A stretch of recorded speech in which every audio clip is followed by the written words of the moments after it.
मांगीलाल बागड़ी राजकीय महाविद्यालय नोखा, डॉक्टर अन्नाराम शर्मा, सह आचार्य हिंदी, एमए उत्तरार्ध भाषा विज्ञान। प्रिय विद्यार्थियों, हमने भाषा की परिभाषा, भाषा के तत्व और भाषा विज्ञान के स्वरूप के बारे में चर्चा की। अब हम भाषा के विभिन्न रूपों पर विचार करते हैं। भाषा के कई रूप होते हैं समाज में। इन रूपों का यदि हम वर्गीकरण करें तो वह वर्गीकरण इतिहास के आधार पर हो सकता है, भूगोल के आधार पर कर सकते हैं, प्रयोग या व्यवहार के आधार पर कर सकते हैं, साधुता असाधुता के आधार पर कर सकते हैं, प्रचलन और निर्मित के आधार पर भी हम ये भाषा के रूप निर्धारित कर सकते हैं।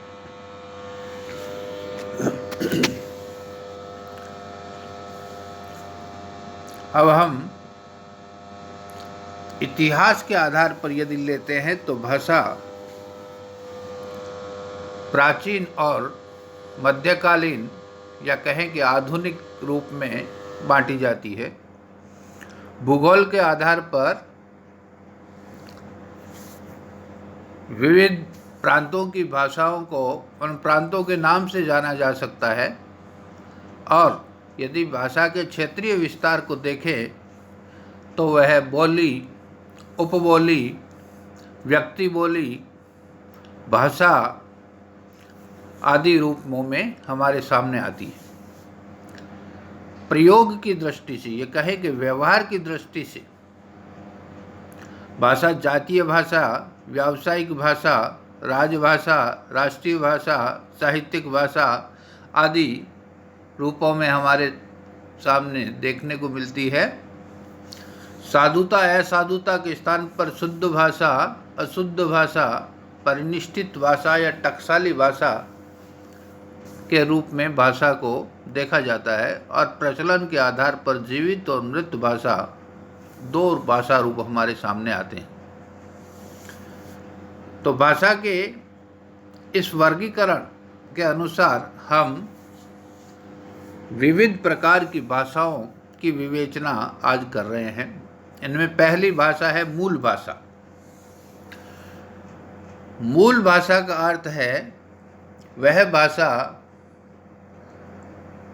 जो प्रारंभ की है, अर्थात भाषा विकसनशील होती है, लेकिन उसका उत्स जिस भाषा से होता है, विविध भाषाओं का जन्म जिस भाषा से होता है, उसको मूल भाषा कहते हैं। भारोपीय कुल की भाषा में मूल भारोपीय भाषा थी। उस मूल भारोपीय भाषा से भारोपीय भाषाएं निकली। उन्हीं भारोपीय भाषा से वैदिक संस्कृत निकली, और वैदिक संस्कृत से लौकिक संस्कृत, लौकिक संस्कृत से पाली, फिर प्राकृत, फिर अपभ्रंश और फिर आधुनिक भारतीय आर्य भाषाओं का विकास हुआ। इस प्रकार मूल भारोपीय भाषा का स्वरूप हमारे सामने आता है। दूसरे भाषा रूप में मान्यता प्राप्त है भाषा। संसार में अंग्रेजी, फ्रेंच, जर्मन, रूसी, चीनी, हिंदी आदि बहुत सी हजारों भाषाएं हैं। इन भाषाओं को हम सापेक्षिक दृष्टि से भाषा कहते हैं। वस्तुतः विश्व में जब किसी जन समुदाय का महत्व किसी कारण से बढ़ जाता है तो उसकी बोलचाल की बोली भाषा कही जाती है, अन्यथा वह बोली ही बनी रहती है। भाषा और बोली के मध्य कोई विभाजक रेखा तो नहीं है, फिर भी कुछ बिंदु मानक तय किए गए हैं। भाषा का प्रयोग सामान्यतः औपचारिक परिस्थितियों में किया जाता है और बोली का प्रयोग अनौपचारिक परिस्थितियों में होता है। भाषा अपेक्षातया विस्तृत क्षेत्र में बोली जाती है और बोली का प्रयोग अपेक्षातया कम बड़े क्षेत्र में होता है। तीसरा जो रूप है भाषा का, उसे हम बोली कहते हैं। विभाषा या उपभाषा या प्रांतीय भाषा के रूप में हमारे सामने आता है। उपभाषा भाषा का लघु रूप है जिसमें कई बोलियां समाहित रहती है। जिस प्रकार हिंदी एक भाषा है और इसमें 5 उपभाषाएं हैं। 5 उपभाषाएं पश्चिमी हिंदी, पूर्वी हिंदी, बिहारी, पहाड़ी,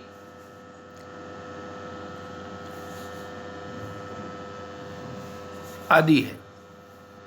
ये विभाषा या कहें कि उपभाषा कही जाती है। उपभाषा से छोटा रूप होता है बोली का। एक भाषा की कई बोलियां होती है। भाषा का क्षेत्र विस्तृत होता है और इस क्षेत्र विस्तार के कारण विभिन्न उपक्षेत्रों में एक ही भाषा के बोलचाल के अनेक रूप विकसित हो जाते हैं। इसलिए जो अनेक रूप हैं उनको हम बोली के नाम से पुकारते हैं।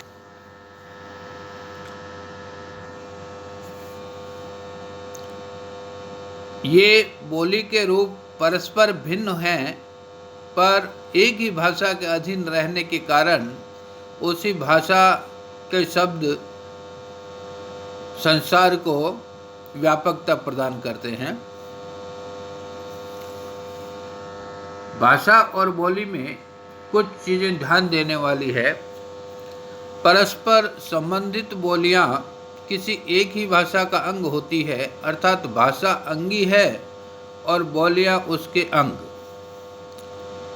भाषा का क्षेत्र अपेक्षाकृत विस्तृत होता है और बोली का क्षेत्र अपेक्षाकृत सीमित होता है। किसी भाषा की एक बोली दूसरी बोली से भिन्नता रखते हुए भी इतनी अधिक भिन्न नहीं होती कि दूसरी बोली वाले उसे समझ ही नहीं सके। प्रायः साहित्य रचना में भाषा का प्रयोग होता है और बोलचाल में बोली का। एक ही भाषा के विभिन्न बोली वाले व्यक्ति साहित्य की रचना एक ही भाषा में करते हैं। बोलियों में से भी कोई बोली विशेष महत्व जब प्राप्त करती है तो वह भाषा बन जाती है और कालांतर में भाषा के ही विविध क्षेत्रीय रूप बोलियां कहलाने लगते हैं। इस प्रकार बोली किसी भाषा के एक ऐसे सीमित क्षेत्रीय रूप को कहते हैं जो ध्वनि, रूप, वाक्य गठन, अर्थ, शब्द समूह तथा मुहावरों की दृष्टि से उस भाषा के परिनिष्ठित तथा अन्य क्षेत्रीय रूपों से भिन्न होता है, किंतु इतना भिन्न भी नहीं होता कि दूसरे रूपों को बोलने वाले उसे समझ ही न सके। साथ ही जिसके अपने क्षेत्र में बोलने वालों को उच्चारण, रूप रचना, वाक्य गठन, अर्थ, शब्द समूह तथा मुहावरों आदि में कोई बहुत स्पष्ट, भेदक और महत्वपूर्ण भिन्नता नहीं होती। Doctor PD. गुणे ने बोलियों के संबंध में लिखा है कि बोली उन सभी लोगों की बोलचाल की भाषा का वह मिश्रित रूप है जिनको भाषा में पारस्परिक भेद को अनुभव नहीं किया जाता।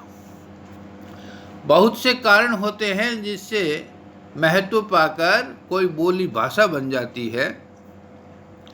वह महत्व कई रूपों में दिखाई पड़ता है। किसी भाषा की कई बोलियों में से जब एक ही बोली जीवित रह जाती है तो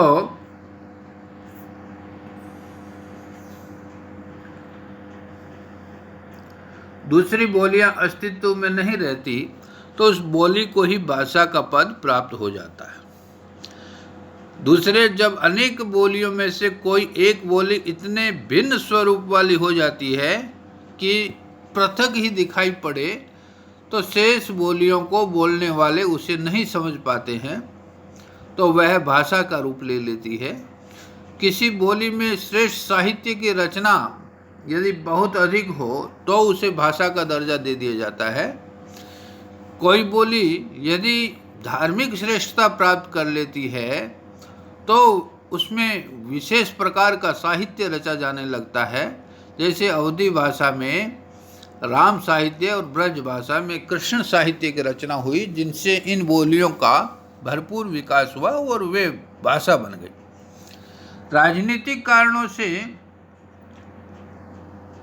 बहुत सी बोलियां जब सत्ता के केंद्र के नज़दीक होती है तो वे महत्व प्राप्त कर जाती है और सब लोगों का ध्यान उनकी ओर आकृष्ट हो जाता है, तो वे भाषा बन जाती है। जैसे दिल्ली और मेरठ की खड़ी बोली एक बोली थी, लेकिन दिल्ली के नज़दीक होने के कारण, अर्थात राजनीतिक केंद्र के नज़दीक होने के कारण, वह खड़ी बोली आज प्रतिष्ठित हिंदी भाषा के रूप में सम्मान प्राप्त कर रही है। इसके पश्चात एक भाषा का रूप है उपबोली। बोली से थोड़े लघु क्षेत्र में प्रयुक्त होने वाली बोलचाल की भाषा को उपबोली कहते हैं। जिस प्रकार एक भाषा में कई बोलियां होती है, उसी प्रकार एक बोली में कई उपबोलियां होती है। अंग्रेजी में उपबोली के लिए पेटवा शब्द का प्रयोग होता है। सब डायलेक्ट भी उपबोली को कहते हैं। जिस प्रकार राजस्थानी में बहुत सी उपबोलियां हैं। राजस्थानी की मारवाड़ी बोली में बीकानेर की बोली, जोधपुर की बोली, मारवाड़ की बोली, गंगानगर की बोली, ये सब उपबोलियों के रूप में सामने आती है। भाषा का एक रूप है परिनिष्ठित भाषा। इसको हम आदर्श भाषा कहते हैं, टकसाली भाषा भी कहते हैं इसे। जब भाषा मानकता प्राप्त कर लेती है, मानकता का अर्थ यह है कि उसमें रूपों की विविधता जब समाप्त हो जाती है, सभी लोग एक ही प्रकार का उच्चारण करते हैं, सभी एक ही प्रकार की शब्दावली का प्रयोग करते हैं, तो उसे मानक भाषा कहते हैं। उस भाषा का प्रयोग प्रशासन में होता है, राजकाज में होता है, शिक्षा में होता है, व्यापार में होता है, और एक ही प्रकार से जिसका प्रयोग किया जाता है, तो उसको हम परिनिष्ठित भाषा कहते हैं। यह परिनिष्ठित भाषा व्याकरण के अनुसार चलती है और इसका व्याकरण बना दिया जाता है। हिंदी आज परिनिष्ठित या आदर्श भाषा के रूप में व्यवहृत होती है। भाषा का एक रूप है राष्ट्रभाषा। आदर्श या परिनिष्ठित भाषा ही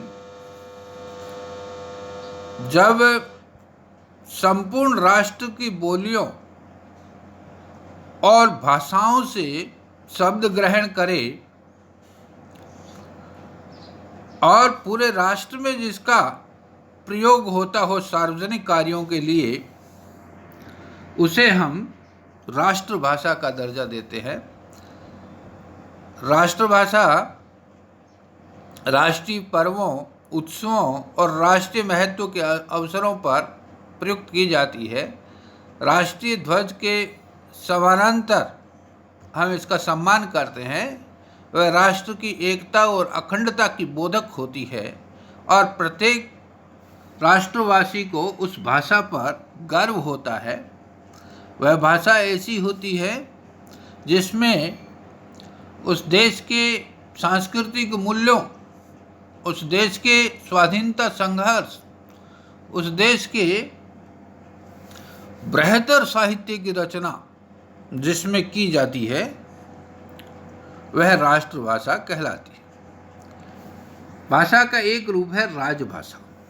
राजभाषा का अर्थ है राजकाज की भाषा, अर्थात जिस भाषा में राजकीय कार्य, सरकारी कार्य संपन्न किए जाते हैं, जिसमें सरकारी आदेश निकाले जाते हैं, कार्यालय, लेखों और पत्र व्यवहार में जिस भाषा का प्रयोग होता है वह राजभाषा कहलाती है, जिसमें राजाज्ञाएं जारी की जाती है।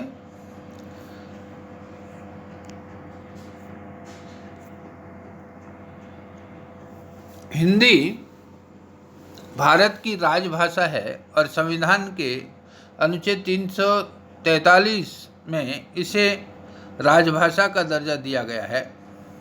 किंतु विडंबना है कि भारत की सह राजभाषा के रूप में अंग्रेजी को स्थान दिया गया है। इस प्रकार अंग्रेजी सह राजभाषा के रूप में आज भी भारत में पदस्थापित है। हालांकि प्रावधान प्रारंभ में यह किया गया था कि हिंदी राजभाषा रहेगी और अंग्रेजी 15 वर्षों के लिए सह राजभाषा रहेगी। और वह प्रावधान इसलिए किया गया था कि हिंदी की राजकाज की शब्दावली इतनी विकसित नहीं थी और उसके शब्द निर्माण की प्रक्रिया चल रही थी। इसलिए प्रारंभ में ये सोचा गया कि 15 वर्षों में हिंदी ये क्षमता जब अर्जित कर लेगी राजभाषा की, तो अंग्रेजी को हटा दिया जाएगा। किंतु आज भी किसी न किसी रूप में राजकाज की भाषा के रूप में, सह राजभाषा के रूप में अंग्रेजी का प्रयोग निर्बाध रूप से जारी है। भाषा का एक रूप है अंतर्राष्ट्रीय भाषा। जब कोई भाषा अपने देश की सीमाओं को लांघकर एक से अधिक देशों में प्रयुक्त होने लगती है तो उसे अंतर्राष्ट्रीय भाषा का दर्जा प्राप्त हो जाता है। जैसे अंग्रेजी एक अंतर्राष्ट्रीय भाषा है, वह ब्रिटेन, ऑस्ट्रेलिया, अमेरिका आदि कई राष्ट्रों में बोली जाती है। संयुक्त राष्ट्र संघ में 6 भाषाएं प्रयुक्त की जाती है कार्यालय कार्यों हेतु, तो उन 6 भाषाओं को भी अंतर्राष्ट्रीय भाषा कहा जाता है। भाषा का एक रूप है कृत्रिम भाषा। अन्य सभी भाषाएं नैसर्गिक रूप से विकसित होती है। जैसे प्राचीन भारतीय आर्य भाषा का उदाहरण लें तो उसमें वैदिक संस्कृत से लौकिक संस्कृत, लौकिक संस्कृत से पाली, फिर प्राकृत और उसी में से फिर अपभ्रंश और अपभ्रंश के विविध रूपों से आधुनिक आर्य भाषाओं का जन्म हुआ। तो सामान्यतया भाषाओं का विकास नैसर्गिक रूप से होता है, लेकिन मनुष्य समुदाय कुछ विशेष संस्थाओं के लिए, या कहें कि कुछ विशेष परिस्थितियों में विशिष्ट भाषा, जिसको हम कृत्रिम भाषा कहते हैं, वह भी बना लेता है। इस प्रकार की कृत्रिम या मनुष्यों द्वारा बनाई हुई भाषाएं समाज में प्रयोग के लिए छोड़ी जाती है। उनके कुछ नियम होते हैं, कुछ कोड वर्ड होते हैं जिनका प्रयोग करने से ही वह भाषा समझ में आती है। डॉक्टर ज़मेनहॉफ ने एस्पिरेंटो नाम की कृत्रिम भाषा का निर्माण किया। यह विश्व भाषा के रूप में उन्होंने समर्पित किया इस भाषा को, जिससे सभी देशों के लोग सरलतापूर्वक परस्पर संवाद कर सके और विश्व बंधुत्व की स्थापना हो सके। सन 1880 के आसपास एस्पिरेंटो का खूब प्रयोग हुआ। विश्व के 32 देशों में इसका अध्ययन अध्यापन होने लगा। लिवरपूल, जेनेवा, क्रेकाउ विश्वविद्यालयों में एस्पिरेंटो के प्रोफेसरों के पद तक बना दिए गए थे, किंतु बाद में इस भाषा का व्यवहार कम हो गया। एक कृत्रिम भाषा का उदाहरण ही सिद्ध हुई। एक भाषा है साहित्यिक भाषा। भाषा जन समुदाय में बोली जाती है, उसी के द्वारा विकसित होती है। समाज ही भाषा का वास्तविक प्रयोक्ता है। उसी का विकास समाज से होता है। किंतु भाषा का एक रूप है जो साहित्यिक भाषा है। वह भाषा साहित्यकारों द्वारा साहित्य लेखन में प्रयुक्त की जाती है। जब कोई बोली किसी कारण प्रधानता प्राप्त कर लेती है तो वह शिक्षितों का, या कहें कि साहित्य की भाषा बन जाती है। साहित्यिक भाषा स्थानीय प्रभावों से अछूती रहती है।